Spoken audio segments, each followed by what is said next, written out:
Okay, so let's get started here.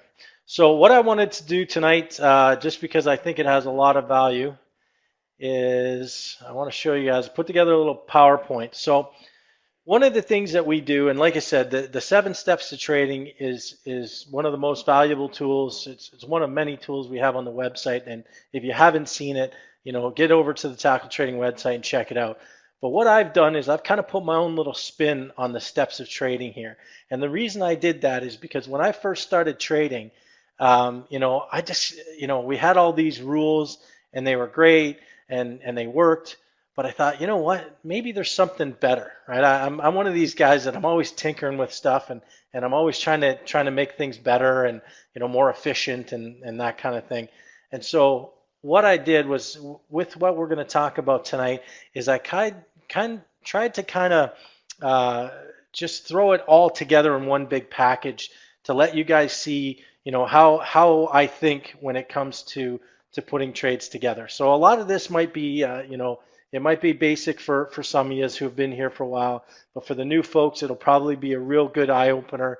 And even for the folks that have been trading for a while, maybe this will trigger something that helps you in your trading. And that's basically my goal tonight, is to help you guys be better traders overall. So let's get started. So basic trade flow. So the first thing we have to do is we have to determine our market bias. Okay, if you don't know what the longer term trend is, you know what I mean. If you don't know where the markets are going, in a basic sense, then how do you really know what you want to trade? One of the biggest tenets of trading is trade with the trend, right? Well, when we say trade with the trend, well, of course we mean trade with the trend of whatever you're trading, the equity, those kind of things, right? But what makes trading even more, efficient and better is when you trade with the trend of the overall trend and the trend of your equity or whatever it is you're trading, your bond, your commodity, whatever the case may be. So the first thing we need to do is determine our market bias. Now, the way we do that is we have this little thing here. Okay, I'm sure some of you guys have seen this. If you haven't seen it, I'm sure you will see it soon enough. But this is how we determine, what the market's doing. Okay, this is just it's a tool. It's a tool like anything else. Okay, and I'm not going to go through all of this because this could be a show all on its own. But I just want you guys to get the understanding that the first thing we have to do is look at the market as a whole. So in our 7 steps, we call it a top-down approach, okay? So we want to see what the whole big picture is doing, and then we want to dial it in and dial it in and dial it in, okay? And that's what we're doing here. So just, to start, we want to see what the market's doing. Now we can look at, do we have all the minor intermediate, sorry, and major pivots going upwards? Then guess what? That's in an uptrend and it's very bullish. Like I said, I'm not going to read all of these, but you guys can kind of take a scan of this, and you can see that once we put all this information together, we're going to have an eye on the market. Okay, this is broken down for us in a very simple way to show us. All you got to do is kind of connect the dots here, right? If the price is trending up and it's near support, if the pivots are getting expanding, as in more momentum, then you can look at your moving averages, et cetera, et cetera. Okay. So this is how we determine our posture, and this is the first thing we do in the steps to trading. Okay. Uh, all right. So that's step number one. Now this is just basic. This is what every trader should be doing. Okay. So the next thing we have to do is we have to determine what we're going to trade. Are we going to trade stocks? Are we going to trade options? Are we going to do spreads? Or you know what I mean? It's going to depend a lot on the time of year. Obviously, when we're in earnings season, there's different type of trades than just outside of earnings season. Is there high volatility? Is there low volatility? This is where we have to sit down and we have to say, okay, what's our drink of choice, if you will. Are we going to trade stocks, or are we just option traders, or this is where you kind of got to say, okay, in this case, we'll just trade a stock. Okay. Once you've determined that, then you can move to the next step. All right. Now what we need to do is we need to find a great a great setup. This is what's really going to give us the edge, is if we can find a repeatable pattern, like a bull pullback or a bull breakout, or something like that, or a head and shoulders pattern, or something like that, a key reversal pattern out there, a falling wedge, anything like that. If we can find something out there that's a repeatable pattern, and we find that setup in our research here, then all of a sudden we're putting ourselves in a position to be successful. Okay, so the way we scan, lots of ways. I won't go into them too much tonight because I don't want to. I don't have that much time, to be honest with you. But one of the first things I like to do is check my watch list. Okay, as a full-time trader, I have many watch lists. I have bull watch lists. I have bear watch lists. I have neutral watch lists. You're gonna as you go on in your trading, you're gonna make these watch lists. So all you do is you go through and you check out the charts and you look for those repeatable patterns. Okay, for all the new folks here, it's not always easy to see the patterns, but if you keep looking at charts over and over again, all of a sudden it'll become very clear for you. Now, when you're doing a scan, when I'm doing a scan, I like to go to either FinViz or use Thinkorswim's scan. They're very easy to use. You put in some basic tenets, and you'll get a list that you can work from. Okay. Again, I won't go through that too much tonight because I just don't have enough time to go through it all. I want to get to the meat of this. So just know that we're looking for a great setup. Okay. So once we have our great setup, then we want to compare candidates, right? So what if we get, let's say we're in a bullish trend and we get 3 or 4 stocks that look great, right? We got 3 or 4, bull pullbacks. They all look great. Well, then what we need to do is we need to compare those candidates to see which one's the best one for us. Maybe we've got a bull pullback on an $80 stock, and we've got a bull pullback on a $30 stock.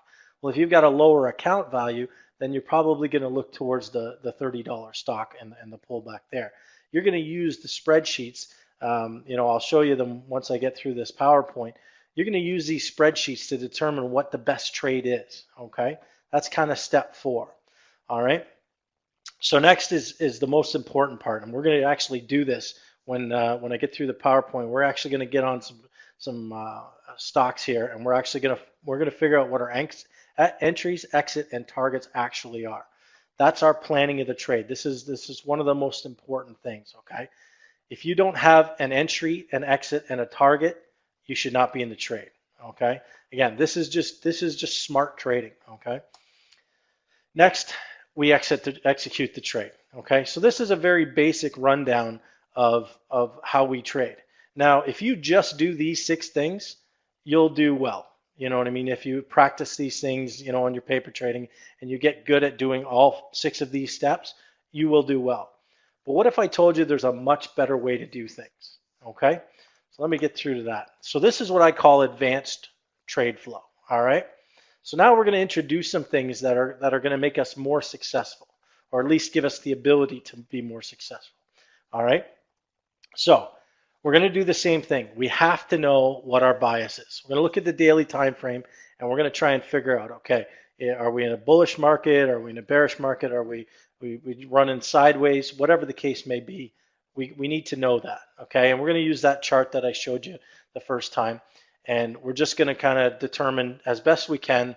You're never going to get it perfect. You're just going to ballpark it, okay? So the next thing we want to do after we determine our bias is we want to make sure that our longer term trend matches our bias. So what do we do with that? We check the weekly chart and make sure that it matches the daily. Okay, so if you've got a stock that looks bullish in the daily time frame, but it's way bearish in the weekly time frame, I'm not saying you can't make a trade there, but it's going to be a lot tougher. Let's put it that way. If the weekly chart matches the daily chart, all of a sudden your odds of being successful in the direction that you're looking at are going to be that much better. Does everybody agree with that? All right. Hopefully I can't see the I can't see the box anyway, but I'll keep going here. So this is the thing we want to do. We want to look at our setup and we want to go check the longer term trend. Okay, that's going to help us. It's going to dial it in for us. All right. Now, the next thing you want to do to make sure things are going your way is you want to check the market scoreboard at Tackle Trading or wherever. This is probably the easiest way to do it, and it's one of the best. Just check and see what your sectors are doing.